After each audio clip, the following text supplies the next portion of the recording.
Welcome back everyone, it's Charlie. This is going to be my new Avengers deleted scenes video. You probably saw recently there were a bunch of Marvel rewatches happening for Infinity Saga movies. The writers and the directors of Avengers Infinity War and Avengers Endgame recently rewatched those movies with the comic book people. They live tweeted all kinds of deleted scenes, extra moments, and more context for what was going on, so we'll break it all down. If you're new to the channel, be sure to subscribe to get all the videos. We're doing an Amazon giveaway. All you have to do to enter is be a subscriber and leave your favorite moment from Infinity War or Endgame on the video. There were a lot of deleted scenes and things that they talked about, but I tried to pick the top 10 biggest ones, so I'll start with number 10. The writers explained what was going on with all the different Gauntlet scenes. There were a bunch of different versions of the Infinity Gauntlet, so they tried to clarify when Thanos actually got the real Infinity Gauntlet and what the other ones were created for. There was the one in Odin's vault, which was a right-handed gauntlet. All the gems were in the wrong place, it's on the wrong hand. The Infinity Gauntlet from the Avengers Age of Ultron post-credit scene is also implied to be way earlier in the timeline than when he actually got the Infinity Gauntlet. There was the Infinity Gauntlet from the Avengers Infinity War teaser trailer at Comic-Con 2014. It's correctly the left-handed gauntlet, but all the gems are in the wrong places and the gems themselves aren't quite the right colors. There's the actual gauntlet that he runs around wearing during Infinity War, the one that he snaps at the end, and then there's the extra Infinity Gauntlet sitting at Eitree's forge. The writers clarified that the Infinity Gauntlet from the Avengers Age of Ultron post-credit scene was also meant to be a fake one like the one in Odin's vault, and when Thanos first got the idea to use all 6 Infinity Stones to snap half of all life, he also learned about the myth of a gauntlet that could control the power of all 6 stones at the same time. So behind the scenes, they refer to this gauntlet as the quote-unquote practice gauntlet, and the one from Odin's vault is also based on the myth of the Infinity Gauntlet. So even though everything that Odin stores inside his vault is implied to be real, very powerful, and very dangerous, he also stores collector's items, quote-unquote, which is what this fake gauntlet is, as Hela says later. Then right before the events of Avengers Infinity War pick up, he goes to Eitree, has him construct the real gauntlet with the special enchantments that will allow it to control the power of all 6 stones simultaneously. So 9, the next big thing they revealed was the alternate opening scene from Avengers Infinity War. So Thanos was going to attack Xandar to take the Power Stone. It was going to be a much bigger, much bloodier version of the Guardians of the Galaxy battle. They were going to destroy the entire Nova Corps, lay waste to Xandar once he acquired the Power Stone. Then this is when we get into the origin story of the Nova that they originally had in the movie. There was going to be one sole survivor. It was going to be Richard Rider Nova, and that was going to be his tragic backstory. Everyone he knew destroyed by Thanos. So number 8, there was a really big Nova scene that they originally wrote into the movie. He was originally going to get that Silver Surfer scene from the comics that they gave to the Hulk being the harbinger of doom, crashing through the Sanctum and letting Doctor Strange know that Thanos was coming. So you have to picture Nova showing up in the Sanctum, and he was going to be a much bigger part of the movie. The reason why they got rid of this scene of him warning Doctor Strange was because they had gotten rid of the alternate opening scene with them destroying Xandar, and without that, the Nova origin story just didn't make quite as much sense. So I know everybody's wondering, when are they going to bring Nova back if they had such big plans for him during Infinity War and Avengers Endgame originally? They also talked about bringing him back during Avengers Endgame, but when they got rid of his origin story scene in Infinity War, it didn't make as much sense to bring him back during Avengers Endgame. Macho Man, Russo brothers, how do you guys not have any Nova Corps member in a fight against Thanos? Love the movie, but just boggles my mind. Didn't even have to be Richard Rider. I look closely at that scene again. And you will see. There are thousands of people. Yeah, you will see Richard Rider in the background of a shot. Easter egg.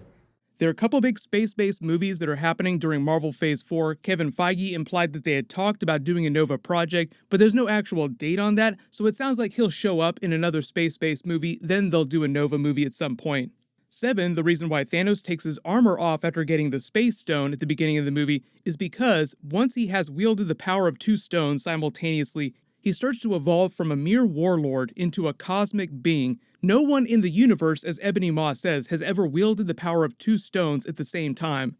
I know a lot of you asked for power rankings in the MCU. Who are the most powerful cosmic beings?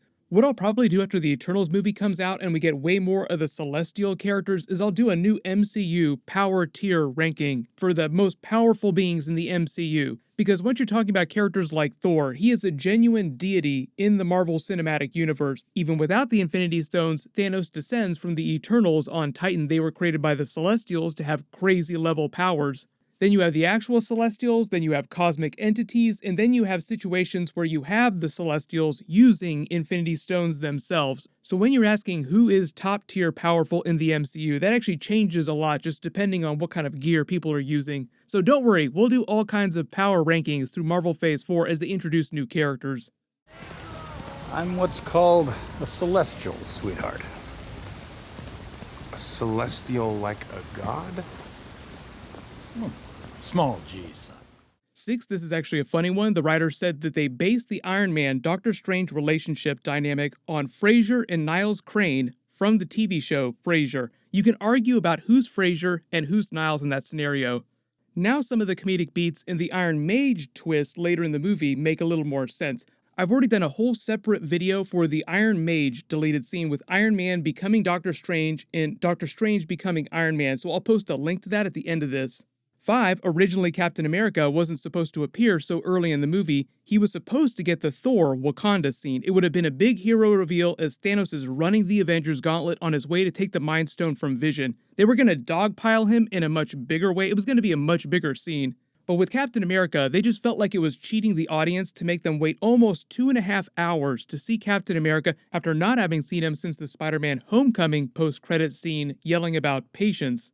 Speaking of Spider-Man Far From Home and all the jokes they make about him being a war criminal, pretty sure Cap is a war criminal now. They actually said the Sokovia Accords are still in effect after Avengers Endgame, so they'll cover that stuff during the Falcon and Winter Soldier TV show. Number 4, during Thanos and Doctor Strange's fight, they had the Living Tribunal deleted scene. I've already done a couple videos about this, but it's basically Doctor Strange taking him on the cosmic tour of the multiverse that the Ancient Ones sent Doctor Strange on during the first Doctor Strange movie. At the end of that, he takes him to be judged by the Living Tribunal, but because he always snapped the gauntlet at the end of the movie, it's implied that the Living Tribunal either didn't try to stop him, or Thanos somehow used the power of the stones that he did have to overpower the Living Tribunal. 3, they clarify how Thanos knew Iron Man and what he meant when he said they're both cursed with knowledge. So he said that he was watching Iron Man blow up the Chitauri fleet during the first Avengers movie with that nuke. That's how he knew who Iron Man was. Then when he says they're both cursed with knowledge, what he's referring to is that they both witnessed the destruction of their planets. Now, Iron Man only saw it in a vision that was given to him by Scarlet Witch in Avengers Age of Ultron, but Thanos actually witnessed Titan be destroyed. 2, they clarified why they got rid of the Smart Hulk transformation scene with him busting out of the Hulkbuster at the end of Avengers Infinity War. The Hulk was meant to come back during this big Wakandan battle. I've already done a full video about that. I posted the scene on my channel a little while ago, so I'll link that in the description too. They said that they got rid of it because they felt like it just didn't work and it was too much too soon, and they were already trying to get across so many ideas in these final moments of the movie, so they just decided to push that to Avengers Endgame. Then number 1, this is actually a pretty big reveal. They said that originally Captain America was supposed to be the Soul Stone. Captain America himself, literally the Soul Stone. It wasn't going to be on Vormir. It wasn't going to be a separate stone. Part of the reason for that idea is that Iron Man is meant to be the heart of the Avengers, like he literally has a heart. They use that in Avengers Endgame, sort of call back to the first Iron Man film. Kevin Feige's always referred to him as the heart of the MCU. And on the other side of that, because the Captain America-Iron Man dynamic is so important to the Avengers team, Captain America has been the soul of the MCU, the soul of the Avengers this whole time. The reason they said they got rid of that is because it just felt like it was too complex of an idea and too confusing for audience members. Like, how can a person be the stone? And it was just simpler to make the Soul Stone an actual stone that you could hold in your hand. That was just a fraction of the things that they revealed. I tried to include all the big stuff, but they did the same thing with a bunch of separate scenes for Avengers Endgame, so I'll do a separate video for all that extra stuff later this week too. As long as you have alerts enabled for my channel, you should see that video when I post it. But let me know in the comments, what do you think about some of these deleted scenes and alternate moments? I know a lot of you really want to see Nova show up in the MCU, which it sounds like he will eventually. I'll name a giveaway winner when I post my next Marvel video. You can click here for some of those other Infinity Saga deleted scenes that I mentioned, and click here for my Venom 2 trailer video. Thank you so much for watching. Everyone stay safe. I'll see you guys tonight.